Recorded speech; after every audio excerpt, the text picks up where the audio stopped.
Welcome. I'm Jay Shear with Jay Shear Business Consulting. We build solid foundations for service-based businesses to grow and scale, and you've joined Business Minds Coffee Chat. Martin Luther King Jr. said, "Take the first step in faith. You don't have to see the whole staircase, just take the first step." Well, as entrepreneurs and business owners, we face a number of unknowns and challenges along our journey, and often we have to just take that first step in faith. Well, on this episode, we're going to talk about taking those steps, facing the unknowns head on, embracing adversity, and the transformation and growth that can come as a result. Our guest is a former New York City private banking executive who was born in Russia, lived in Israel, and learned English by watching Sesame Street. She's a wife and mother of two, an entrepreneur, a creative branding strategist. She helped launch and manages her son's professional speaking career, and together they're impacting millions of lives. Please welcome Sylvia Farbstein. Sylvia, it's wonderful to see you. Thank you so much, Jay. I appreciate you having me. Absolutely. Well, I'm grateful for you being here today. You have an amazing story, and you have certainly found your voice, and we're going to be talking about that story and the type of impact that you're making on the world. So I'm excited to jump in, and again, thank you for being here today. I'm excited as well. Thanks. Wonderful. So why don't we start, if you could give us a thumbnail sketch of your backstory. Sure. So in terms of my career, you gave the foundation of who I was in my former life. But fast forward, I ended up being my husband's 95th blind date. And we just celebrated our 26th wedding anniversary. Thank you. That date in New York City led to us getting married a year later and me moving to Richmond, Virginia. And I won't bore you with all the details that occurred from that moment on. I'll just fast forward to the transformational part of life. And that was when I gave birth to my second child. So at the time we had 2.5-year-old Brooke. I was working full time in the Treasury division of Reynolds Metals Company, and had a very normal pregnancy, give birth to our son, Brandon. And I was able to juggle full-time work, having nannies, being a mom, and life was just moving along splendidly until I took Brandon on his 2-year checkup. And although the pediatrician, took a quick look at him and said, "Oh, he looks great, everything is fine," something in my gut told me otherwise. And I told the pediatrician that it seemed as if his torso was growing in length, but Brandon's limbs were slower to grow. And at that point, the pediatrician said, "Okay, get him undressed again. Let me take a look." And that led to a series of medical professionals, all kinds of skeletal x-rays. And no one knew what they were looking at, but they knew that they were looking at something different. And 6 months later, after sending Brandon's skeletal x-rays to the UCLA Skeletal Dysplasia Registry, we got a diagnosis of a very rare form of dwarfism, which is called metatropic dysplasia. So here I went from being someone who basically, had my life planned out and knew all the steps that we needed to take to get from point A to point B, to all of a sudden being thrown into a situation where there was no blueprint. And to date, there are only There are less than 100 medically documented cases of this very rare form of dwarfism, and there are hundreds of different types of dwarfism. Hmm. So, for me, type A personality, to be told this is the diagnosis, and for my husband and I to ask questions, well, what does this mean? What can we expect? And doctors had no answers.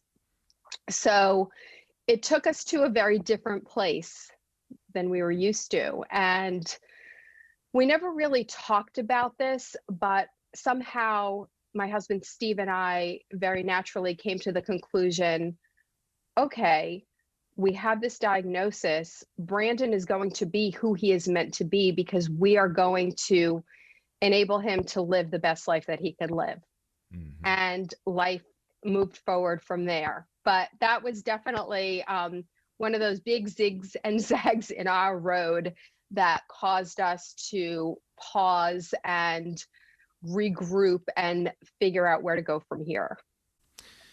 So you and I had the opportunity to have a conversation a while back, and one of the lessons that I learned from that conversation was around questioning everything. And you shared during that conversation the types of questions that you were asking, and that no matter what the situation was, you were continuing to unpack and try to get more information, always question it, right? So talk about that for a moment. So you're with this pediatrician, if we can go backwards for just a moment, and initially they're telling you that everything is fine. You had that gut feeling, but you just kept asking questions. And so just kind of walk through that process a bit. And can you speak to that gut feeling? Absolutely. So I really do think that was the first time in my life where I found the boldness to look someone of authority in the eye and question them and push back a little bit. You had mentioned in the intro that I was born in Russia. So I came from a pretty traditional European family where, you worked hard, but you didn't really question authority. You kind of, did all the right things and you listened.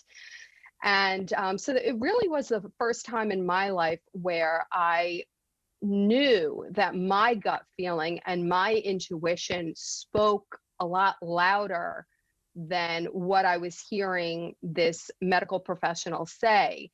And I think that's a very important life lesson, especially during this time. We're going through so many uncertainties in our society that it's okay for you to take in the information that you're being given, but you also have an obligation to take a step back, sort of digest it and question and research and do everything you can so that you help unearth what is going to be the truth. The truth isn't always at the surface level. Yeah, that's a very important point. And by doing so, by asking better questions, by continuing to try to uncover the truth, it gives us greater perspective and allows us to look at the situation through a very different set of optics. For sure. And it also, for me, it sort of substitutes a sense of fear and a lack of control, because that moment was the beginning of me questioning with a sense of curiosity and not a sense of fear. And when you do question and you become comfortable in that investigation process, it gives you a sense of control over your emotions, and you don't go down the rabbit hole of fear and feeling stuck or paralyzed in all of the unknowns, because those can get really overwhelming. Oh my gosh, what a powerful point. And that is certainly something that I've been challenged with, and I know many others that I'm surrounded by also deal with. And that's where being able to recognize those thought patterns and those stories that we tell ourselves, and most of the time that we're telling our stories, it's things that aren't going to come true anyway or That's haven't right. really happened. And so that's that rabbit hole that you're talking about that we can very, very easily go down. Absolutely. Yeah. So, and we're going to continue the storyline here because there's so much to unpack. But I do want to go back since you were born in Russia. You mentioned about the family a bit. Can you point to any past experiences from your youth that define and make up who you are today? Anything that you can point to specifically? I just recall being immersed in music and being told how important it is to develop your own talents. So I started playing the piano at an early age and going to music school while my friends were playing outside on the weekends. Um, just the importance of having a goal, an interest, in addition to, being a good student. It kind of showed me that there is always an outlet that you can turn to when you're feeling happy, when you're feeling sad, a form of expression. So at an early age, I got a sense that artistry in whatever form is going to be an important part of my life. And I haven't really thought about this before, so I appreciate you asking me the question. I feel like that has been a savior in my family's life, in particular in Brandon's life, because he was able to discover the world of drama and acting at a young age, and that was his outlet. So I feel like it's really important for us as parents to show our kids that there are these beautiful ways for you to grow and express your talents and sort of escape life when you need to as well. Yes, absolutely. So you you come across to me just knowing your story, or at least the parts that you've shared, that you have a mindset of no limits, that anything is possible. It's a matter of being resourceful. Even if we don't have the resources, we can be resourceful. Would you agree with that statement? Is that a fair statement to make? I will agree with the fact that that is who I am today, but it's not who I set out to be or who I was even 10 years ago. I really think that we each go through different things in life that enable us to learn and grow. And all of the challenges that have come with raising a child with a rare condition have created opportunities for me to either feel really angry and frustrated and give up, or they've created opportunities for me to look for the solutions and create resourceful opportunities for us to move forward. And so it's been a process that has evolved and transformed over the years. And it certainly was not a linear one. Hmm. But as you know, when we look back at our lives and really sit still long enough to see everything that we've been through and how all the dots connect, we realize that every single point of pain has enabled us to come away with skills that we sometimes didn't even know we were capable of. Yes. So I want to talk about that transformative process for a moment because I'd really love to be able to distill maybe some tactical things that we can share with our audience. And you've been on a journey of not only self-discovery, self-development, and that's been going on for a number of years. What has that process been like for you? And let's start with what the catalyst was, and then what steps have you taken to grow? What are you reading? Who are you talking to? What are you listening to? What types of conversations are you having?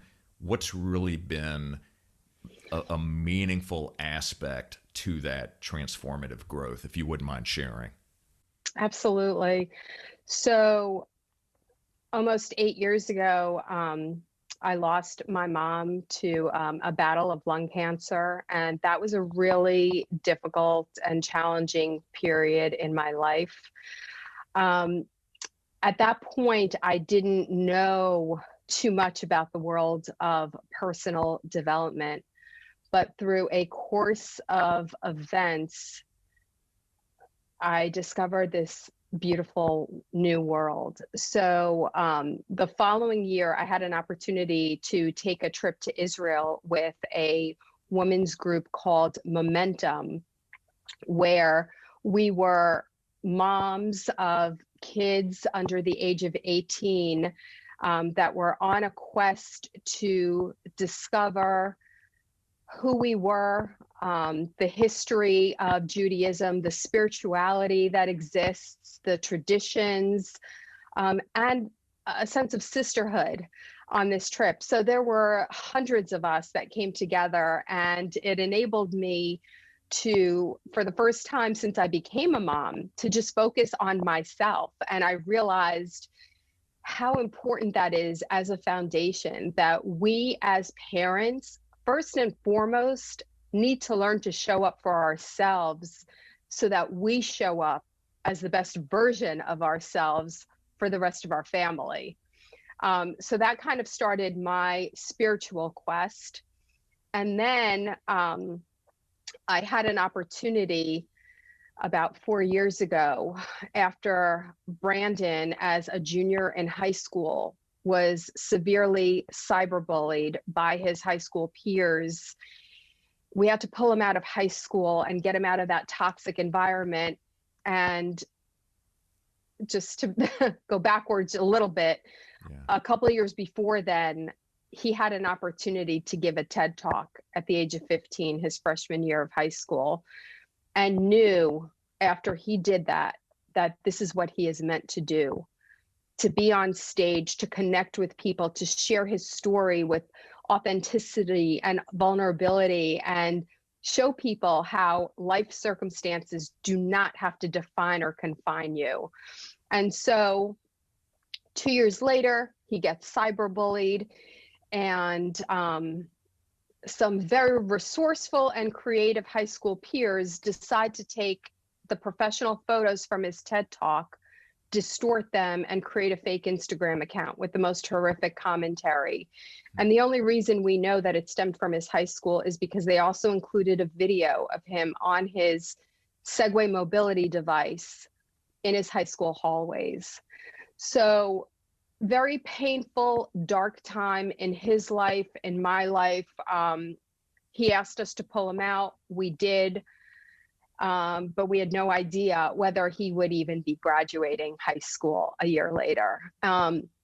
So he ends up taking classes online and realizes that he could do most of the work at night, and it freed up his days. And he said, you know what, I want to become a professional speaker. And I always thought I'd first have to go to high school and then college and then start my career, but I've got some time now. Why don't I start speaking? So what he did was he reached out to a professional networking group called Synapse. And he saw that one of his mentors had given a talk at this professional group a few weeks prior. And Brandon reached out to the founder and said, listen, I'm 17 years old. I gave a TED Talk a couple of years ago. I want to become a professional speaker. Will you let me serve your members by giving talks at your meetings. And they gave him a chance. And one of those talks a few months later led to us being the guests of Tony Robbins in July of 2017 at his Unleash the Power Within 3.5-day event.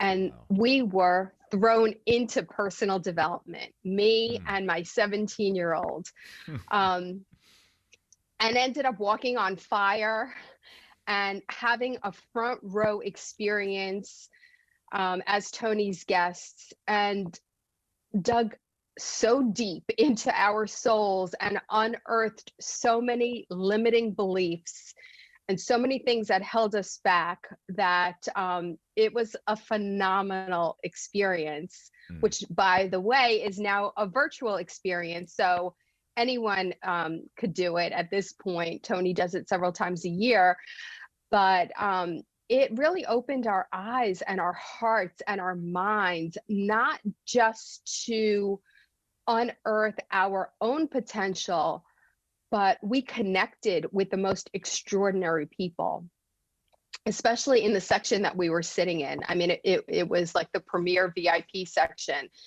And once you are invited into this exclusive space and you realize how easy it is to open up and connect with strangers, no matter how successful they are, no matter their backgrounds, it just gives you such a sense of empowerment that you realize that you can do this wherever you go. So it not only gave us a sense of what personal development is about, it also gave us a sense of the beauty of connecting with people, the beauty of connecting with strangers, and having open minds and open hearts. And that literally was the first of many experiences where we came away with such tremendous growth and amazing relationships and connections with people that soon became part of our inner circle. Amazing. Yeah. And then in terms of reading, I love audiobooks. I do enjoy reading an old-fashioned book as well, but it's a lot slower for me in the process. So I love reading anything and everything when it comes to leadership and self-development. And one book that I am in the middle of, which I think you will love, is called The Gift. Have you heard of it? Who's it by? It's a woman named Dr. Edith Eger, and I think I'm pronouncing her last name correctly. Okay. She is in her 90s and she is a dynamo. She is a Holocaust survivor who ended up getting her college degree in her 40s, became a psychologist, and is an amazing philosopher and life learner. I mean, she is just someone that we can all learn from in terms of how she shows up and her energy. And this book sort of goes through her life lessons from not just being in the Holocaust, but coming to terms with it many decades later. So that's one of my favorite books to date. And I love listening to podcasts also. Terrific. Well, I'm not familiar with that book, so I will definitely check that out. And thank you for the recommendation there. I'm curious, when you went to the Tony Robbins event and it had the impact that it did on both your life as well as Brandon's life, how did it affect, or did it affect, your relationship with your son at that point? So shortly after that event, we went to the National Speakers Association conference, and it's amazing how like all of these things happened within such a short timeline of each other. But at that National Speakers Association, that was the first time Brandon and I were in the midst of all these incredible speaking professionals. And he looked at me the second day of the conference and he said, I know I definitely want to be a part of this world, but I'm not going to be able to do it alone. Can I hire you as my manager? So that was when I officially became his manager. And what was interesting is just as we jumped into the world of personal development, we jumped into the world of professional speaking and literally learned the business together. So, here I am at the age of 50, kind of starting over and learning a new business. And here is this 17-year-old who is learning a business from people decades ahead of him. And it was a really cool journey because I felt like we were going through everything side by side, but we each had our own lens to see it through. And I think that was very complimentary because there were things that he would pick up that I was not paying attention to. And then there were other things that I was able to give him value and perspective of.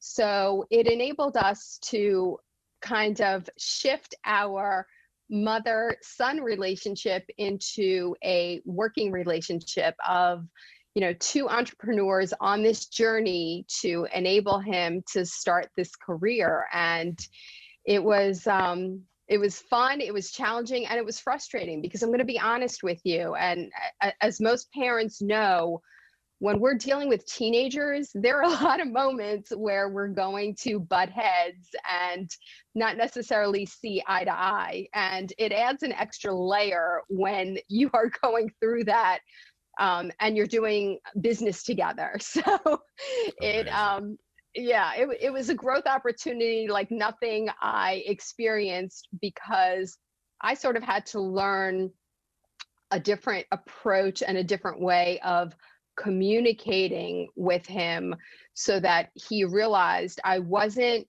giving him advice to mother him. I was giving him advice as a business associate. So, it's interesting because I feel like sometimes in all types of business, relationships are sometimes blurred, and we need to be very intentional about the manner in which we communicate, the words that we use. The messaging is so important, and the way we communicate the message is extremely important. Oh, absolutely. Yeah, you could not have said that any better. So you had to learn some things about communication in being able to communicate with Brandon. I would think that Brandon also had to learn some lessons about being able to receive information from you in having it not come across as mom, right? But Exactly. coming across as that business manager, as that person that we're going on this growth journey with to create a successful outcome. So that must have been a very, very interesting process for both of you. For sure. Yes. And, once he began to realize that I've got his back, but I don't know all the right answers, and I am open to investigating and, again, questioning and learning, I think I sort of earned his trust in a new way, if you know what I'm saying. Sure. I think it's really easy, for teenagers to kind of, pull back. And even if they agree with us, they don't want to tell us that because, how can my parents know more than me? They don't see it that way. But now that he's 21, we don't really have that barrier anymore. I feel like, he has grown into a more mature young man. I've grown into a more open-minded and maybe a little hipper person than I used to be. And I think that we're both sort of on this incredible journey of curiosity and learning and growth, that we just see each other as wonderful confidants who are looking at the same targets to hit and the same goals to meet. So it's it's added on a very, very interesting layer to our overall relationship. Outstanding.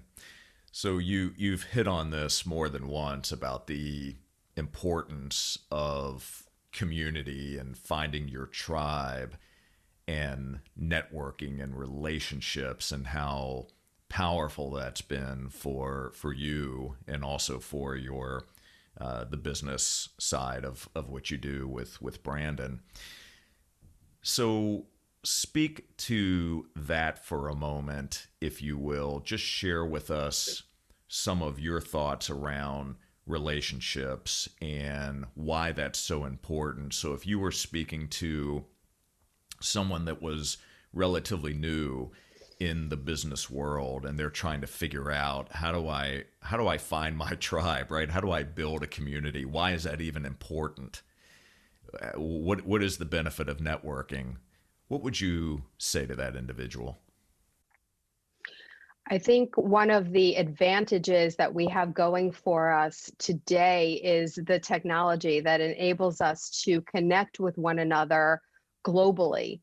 There aren't any borders anymore. And if you are someone who is curious about learning something, you literally could Google it, and within minutes, you could find a Facebook group that also has that same interest. And there you have an instantaneous community.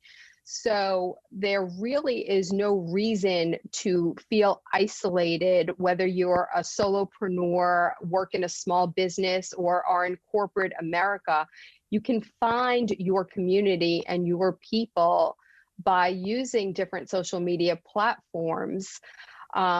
LinkedIn is another great area. And what I find is on LinkedIn, if you are a person who gives value, people are going to be drawn to you.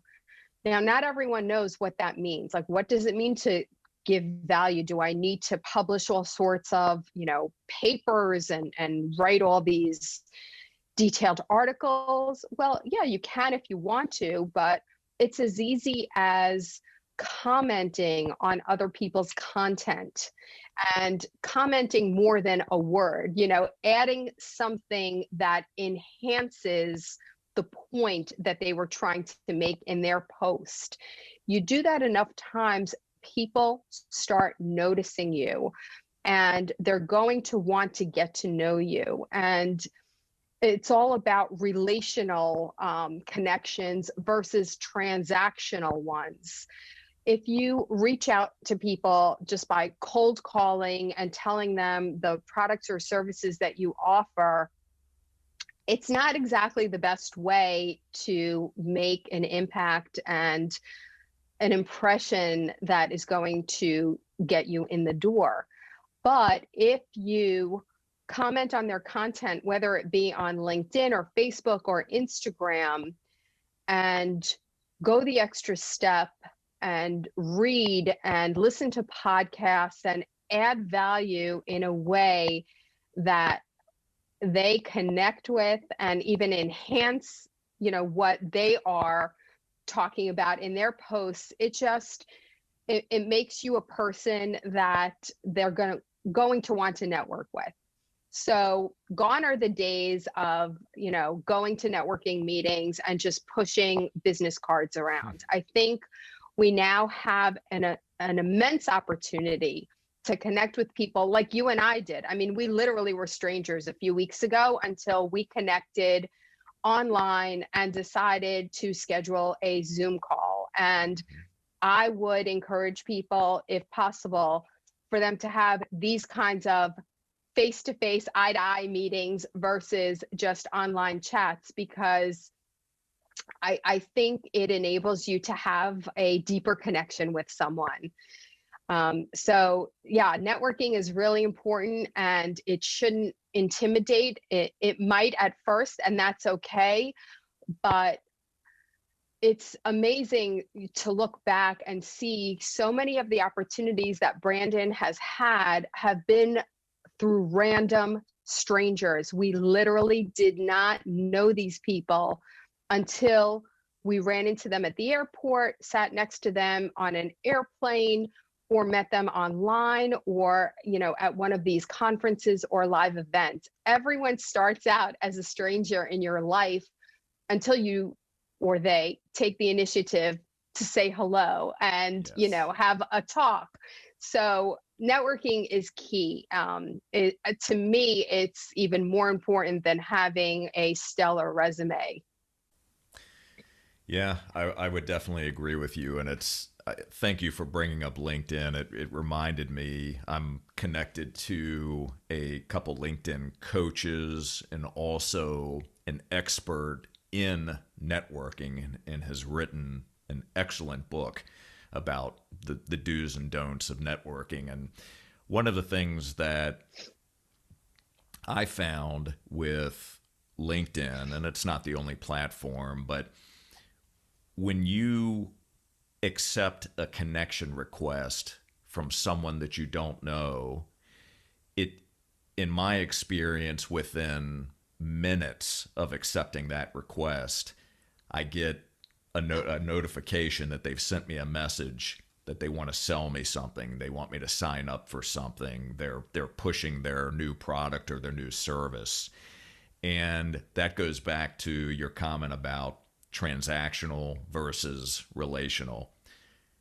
Build rapport first, bring something of value, figure out how you can serve someone else with your message, with your product, but from a perspective of giving. And look for ways that you can help someone else. Look for ways that you can connect them with someone else who may be able to add value to their life or to their business. Do that Yeah, first before for you sure. ask. Yeah, So, like a parallel depiction would be, for your friend, back in the day, to tell you that they've got this amazing person to set you up with. You get the person's name, and you them married, like, before even meeting them. Like, right. how do you know? When people do that to me and they send me, their spiel within seconds of connecting, um, I write them a note back. And I don't know whether this is well received or not, but I explain that, to me, LinkedIn is an opportunity to make connections, to get to know people for who they are and not just what they do. And I tell them, I'd love to get to know you on the platform. You're welcome to take a look at my content and see if anything resonates. I can do the same with you. But how can we expect someone to buy our product or service when we haven't even taken the time to get to know them, to get to know, like, what it is they do? Like, most of the time, those kind of requests, they don't even understand the type of business that I'm in. So how can they sell me something without understanding my needs, or even deeper than that, like, understand my pain points, understand where I have gaps, where do I need help or can use your service? Don't just assume because I'm another contact on your list that I'm the right fit for what you do. Exactly. That's exactly right. For those that are listening or watching, get to know someone first, build rapport, understand what the needs are, and build a relationship. Look at this as a long term relationship, not transactional where it's one and done. That'll serve you well. Exactly. And then, if they're not the right fit for what you offer or what you do, they may be someone that you can refer to someone else. And so, to me, that's the beauty of getting to know people. I Yes. love, being able to connect people within my network with each other. I think that's where the magic happens. But I would love to know the book that you were referring to about, how to network properly, because I think we always have more to learn. Absolutely. I will share that with you. Just so you know, the name of that book is Who Do You Need to Meet? Okay. And it's by an author named Rob Thomas. Awesome. And I will share that with you after the fact, and I'll also connect you on LinkedIn. How does that sound? That sounds amazing. Okay, terrific. So, Sylvia, the Roman poet Ovid said, "Be patient and tough. Someday this pain will be useful to you." Describe what that quote means to you. Well, I definitely feel like those words resonate with me in so many different ways. When Brandon was cyberbullied, and we quickly realized that the laws protect freedom of speech more than they protect victims of cyberbullying, we knew that we'd have to walk through some really difficult times in order for him to get past this. And so we dealt with a lot of pain. And as we were going through it, and he felt so isolated, we did not understand how one day this would serve us. And that day wasn't even that far off. But it really initiated the action that we ended up taking a few months later, where we both testified at the Virginia General Assembly and shared our story, shared our experience, him of being a student and being cyberbullied, me of being a parent and not feeling supported, with lack of communication from the school. And as a result of sharing our pain and suffering and our story, we were able to help pass two pieces of legislation into law, two pieces of anti-bullying legislation. One that truly touches my heart because it requires that empathy be taught in Virginia public schools starting in kindergarten. So the beautiful part of having pain and suffering in our life is the realization, which usually comes much later. It's the realization of, wow, I walked through that, and I not only survived, but I got stronger. I built an even more extensive toolkit to deal with adversity that may come my way. And along the way, I was able to make an impact on other people so that if they go through something like this, perhaps they won't have to experience as much pain or suffering. So, that to me is the beautiful part of doing something that is purpose-driven with our pain. Beautifully said. I love that. Thank you for sharing. So I'd like to talk about Brandon's book for a moment, 10 Feet Tall. And I know you have that book on your shelf. So share with us what the genesis was of that book and some highlights, if you will, and then also how our audience can purchase that book, please. Sure, absolutely. So when Brandon and I dove into the world of personal development, we came home from that Tony Robbins event, and Brandon had some very lofty goals that he decided to target. And one of them was to become the youngest professional member of the National Speakers Association, which he accomplished right before his 18th birthday. And the other one was to publish his first book.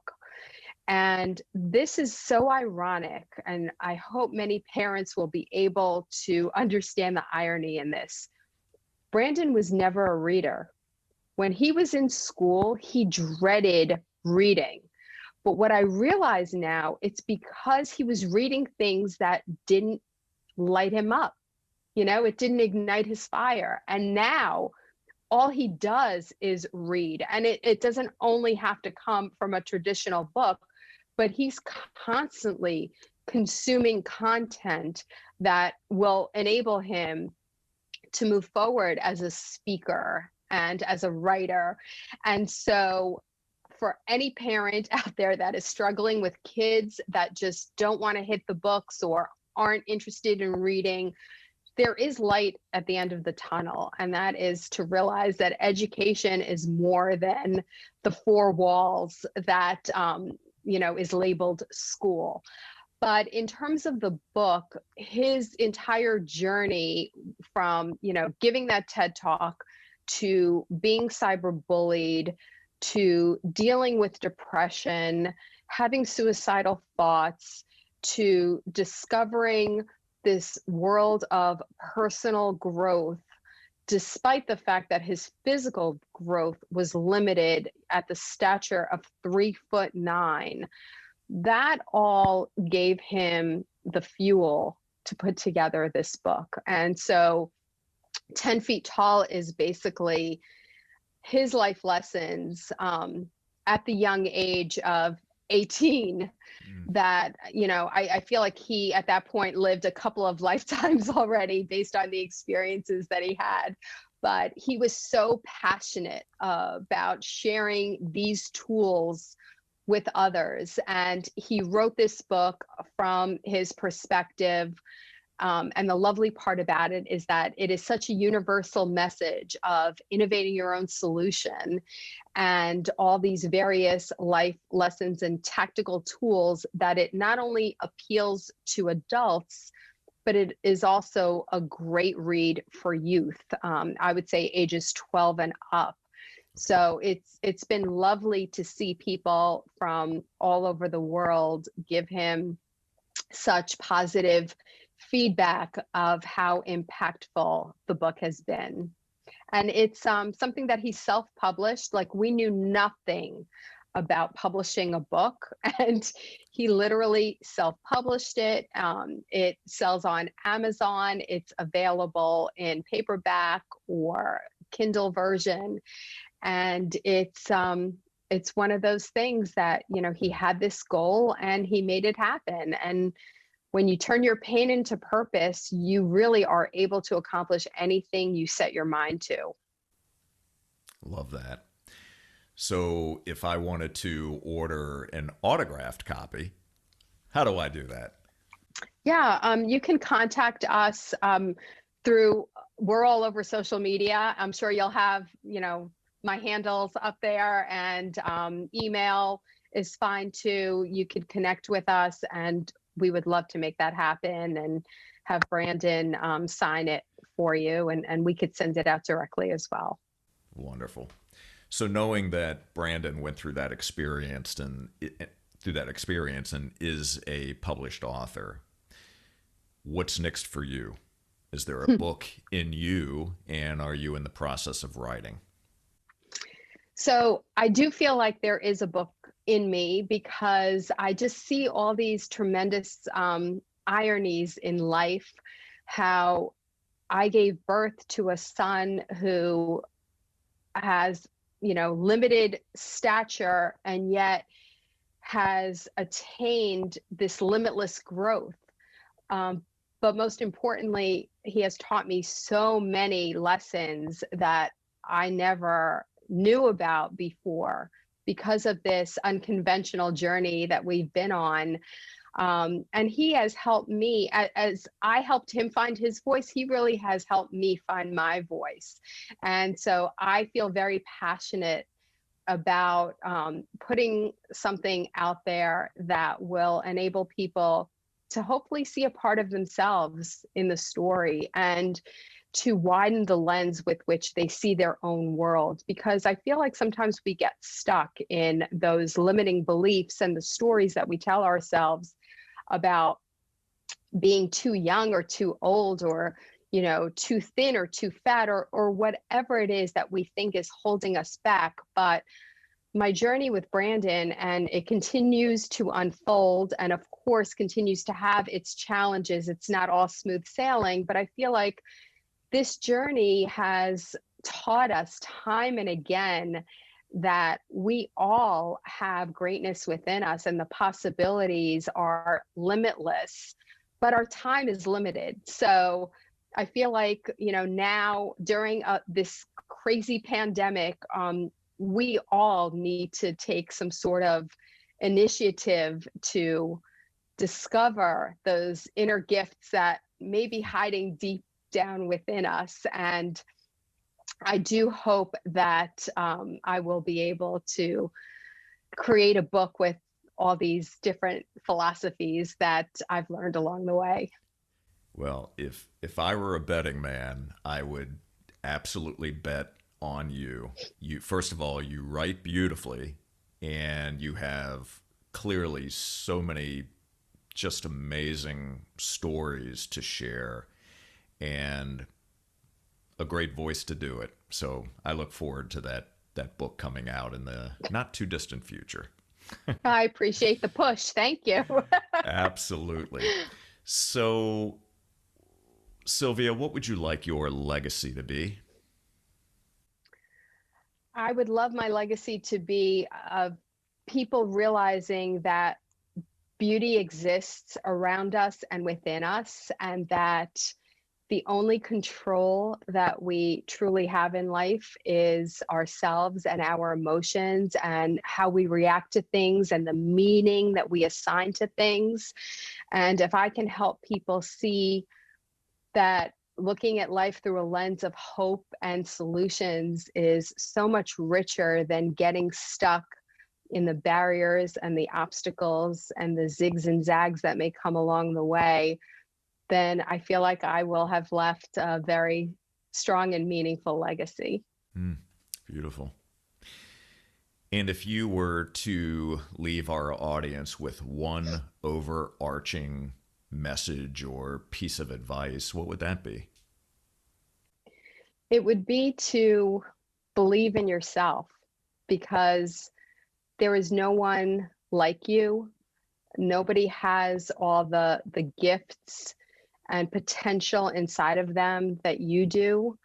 You have so much of what the world needs, especially now, that no matter your age or your life circumstance, you need to believe in yourself and you need to move forward in bringing your fullest potential and show up as who you are meant to be. Love it. So before I ask my final question, share with us where we can connect with you. Sure. So I'm on LinkedIn. I also have a wonderful page that we recently started called Speak Beyond Words with Sylvia Farbstein, and those handles are on both Facebook and Instagram. And I just love putting out content that not only shares our journey, but just, again, helps you widen your lens. And of course, Brandon, you could follow him. He's got a tremendous following, about 300,000 on all of his platforms. You could follow him at Farbstein on Instagram, on Facebook, on LinkedIn. So we're here, we're all over, and we look forward to connecting with people. Terrific. Well, we will certainly share those links in the show notes. And I will also just say to you that your writings and your words from the heart and soul have certainly helped me widen my lens. So thank you, and keep publishing. And so here is my final question to you. What are 1 to 2 questions that you are asking yourself in order to take your life and business to even greater heights? One of those questions that really has become very clear for me in the year of 2020 has been, is this serving me? I feel like life sometimes gets so busy and so distracted that we don't even realize how we are spending our time or who we may be interacting with. And I am really doing my best to kind of filter out the noise and filter out the activities, sometimes the people, the content, and the things that no longer serve me. My word for, I try to pick a word every year, and my word for 2020 was evolve. And I feel like that word has really come to fruition for me, but it has been asking that question over and over again. Does this serve me? And I would say to your audience, if it no longer serves you, let go and create space that will enable you to show up in a different way, to create value in more meaningful ways, and to make connections that you somehow did not have the time or the space for before. Wow.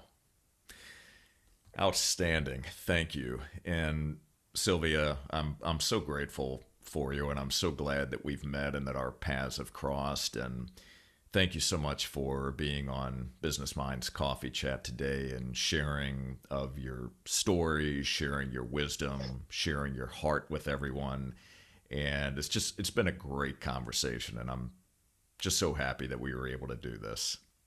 Such a pleasure. I really enjoyed all of your questions and great conversation, and your shirt is the coolest. I love it. Thank you. I wore that for you. It because speaks you do my inspire language. me. Absolutely. I love it. Fantastic.